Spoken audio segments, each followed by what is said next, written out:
Hey folks, as you can tell from the title of this video, this particular trail adventure is me running an ultramarathon in memory of my brother.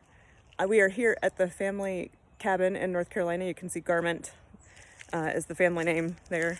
And we always came here as kids in the summer and spent a lot of time here. So the whole family has descended upon the family cabin in order to do this final memorial for him. The goal was to complete 37 miles of the Appalachian Trail, and owing to some changes in the switchbacks on the trail, I actually ended up doing 39 miles, but it was an awesome day, and I'm standing here now at the entrance to a set of trails where he and I and all of us used to play together a whole bunch. So this is a very special place and a very special video, and I hope you enjoy it.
Okay, gang, I have been deposited here at the Black Bear Resort by the ever awesome brother-in-law, Mike Icardi. And what you are seeing here is this lovely little creek. And I'll give you a little spin, see what's up here. Isn't that beautiful? And if you look over here, you can see the little cottage that I'll be staying in.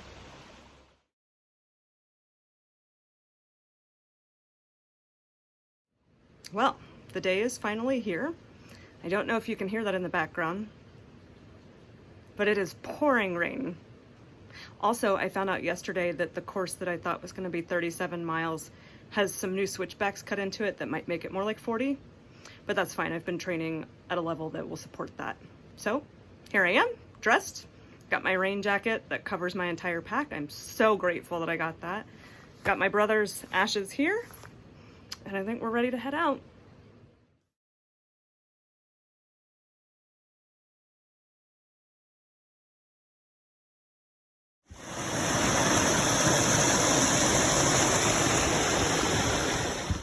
I am out here on the trail. As you can see, it's finally light. Without getting into too much detail, that first part of the trail was actually terrifying. The trail was basically one large creek for part of it, so I'm for sure behind schedule. And in the pitch black, every animal noise was terrifying. I've been moving with a trekking pole in my left hand and bear spray in the right hand. And so I'm really grateful that it's finally light. But it is beautiful now that it's light out here, and I actually was never in any real danger apparently, so that's good. I just kept repeating to myself that courage is not the absence of fear, it's moving forward in the face of it. And I did keep wishing that my brother was a real and actual man with me. But having said all that, now I'm going to do what I set out to do and share some memories of his life with you. My first memory of knowing that I was gonna have a brother, well, no, knowing I was gonna have a sibling, I should say, is of my mom laying on the couch in our den and talking to my sister and I, my older sister, obviously. And she said, well, do you want a brother or a sister? And my older sister said, well, I want another sister. But I wanted a brother. And of course, my mom's response, not yet knowing she was pregnant with twins, was, well, y'all are just gonna have to agree because I can't have both. And then she turned out to be a big liar because a number of months later, she had my brother, and then 12 minutes later, she had my sister. For the first memory of my mother's that I'm going to share, the day he was born, she remembers the doctor handing Robert to her, and the joy of that moment, and just snuggling her baby boy in those moments before Laura was born. I'm about to start doing some running here. It looks like I have some downhill finally in front of me. So I'm going to share 2 memories from my mom. One of her favorite memories is their first birthday. She always made our birthday cakes, and she made a cake for each of them because she didn't want them to just have one cake as a set of twins. And then, so she made a rainbow and a cloud cake for Laura. And then for Robert, she made a sunshine cake, a cake of the sun, because he was always so sunshiny and happy, even after he'd just woken up from a nap, which you can't say for all of us. The other one is there was an Easter egg hunt at church every year for Easter. And he had gotten one of the plastic Easter eggs that had a bunch of jelly beans in it. And we were each allowed to have like one piece of candy before church, I guess. And his one piece, he wanted to eat the black jelly bean. And she was like, I don't think you're going to like it, my mom said to him. And he put it in his mouth and he started chewing it. And then he looked at her with this horrified face and said, Mommy, you gave me poison. So one of my first memories of us playing together is of being in the woods and playing war. Rah. We would make like clay bombs and dig trenches and all of that. And there's this time where we were in North Carolina, where I am now. Well, not this specific spot. And we were like driving down the Blue Ridge Parkway, and we kept pointing to places off to the side. It's like, oh, that'd be a good place to play war. Oh, there's a good place to play war. Oh, look at that. You could totally play war over there. And finally, my mother just snapped. She goes, stop talking about playing war. And at the time, we could not understand what the problem was. We're like, we are getting along right now. But now, looking back on it, I totally get it. We were super irritating. Did I mention that in our war games, I once tied my brother to a tree and left him there and went inside for lunch? I didn't say it was nice. I don't remember how old he was when this happened, but I still think it's funny, so I'll share it. When he was really young at some point, my mom, because there were 4 kids in my family, my mom would sometimes call us like in pairs. So she would call Sarah and Emily, and so we'd joke that we were one unit, Sarah and Emily, and Robbie, Laura, Sarah and Emily, Robbie, Laura. And so at some point, my brother was like, am I Robbie or Laura? That's the trail that I just ran down. I have to cross this thing, and then that's the trail I'm going to run up. I just passed another person out on trail here, and I'm super excited because I've been breaking spider webs with my face all morning, and I'm hoping that maybe he broke all of the ones on this side of the trail. I'm on another uphill stretch for just a second, so it must be time for another memory. This one is from my older sister, Sarah. When he was in high school and she was in college, they did this thing where they came up with this elaborate secret handshake, like way over the top. And if you know my sister, you know over the top. So they would perform it in public. They would go out somewhere and she would see him and she'd just be like, Robert? And then he'd turn and say, oh, Sarah? And then they'd commence with their ridiculous secret handshake. So I'm headed uphill again here. And I got another memory from my older sister, Sarah. And for this one, you have to know about my family. There was obviously no swearing allowed when we were kids, but I don't just mean like your run-of-the-mill swearing. I mean like we weren't allowed to say crap, for instance. So my older sister and my brother came up with their own little slang to replace that. So some examples include crap was nork, right? Like, oh, nork. And then we weren't allowed to say, that sucks. So they would say, wow, that ferments. I was late to my meet point because the trail was suboptimal at best. But still, it was so nice to get to that juncture and see a red van full of people waiting for me. It was my sister Laura, her husband Mike, and 2 of my nieces. And man, it was just awesome. They were so helpful.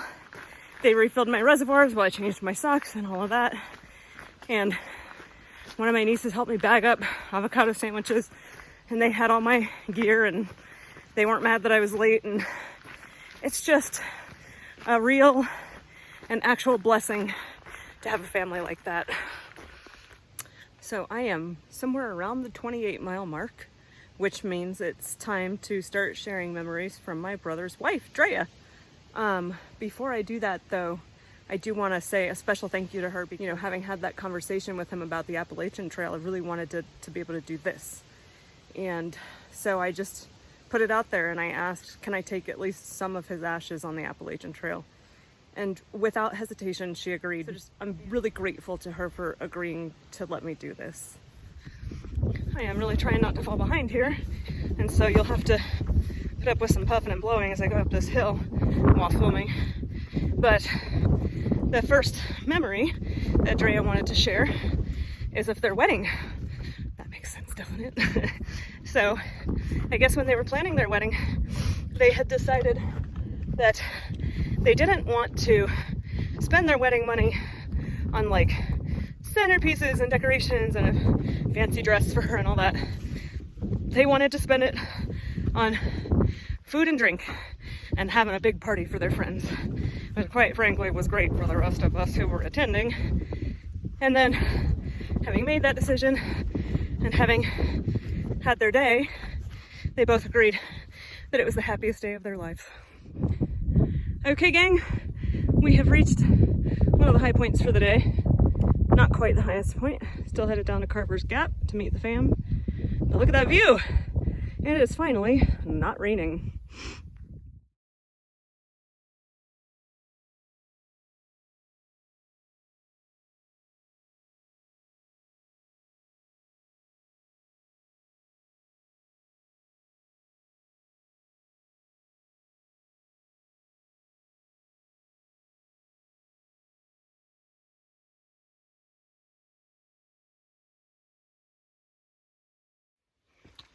Okay, this next memory is also from Drea. For my brother's 30th birthday, she wanted to go all out, you know, which turns out it was a good thing. And so they had been living in Houston for a little bit, and my older sister, Sarah, lives in Houston. And so they had made a whole bunch of friends there, and they'd been going to pub trivia on Wednesday nights at Little Woodrow's. And so she rented, she put that in quotes, the guy who did pub trivia for his birthday and had him come to a private party at the Fox and Hound. And there were ping pong tables and a bunch of his friends were there.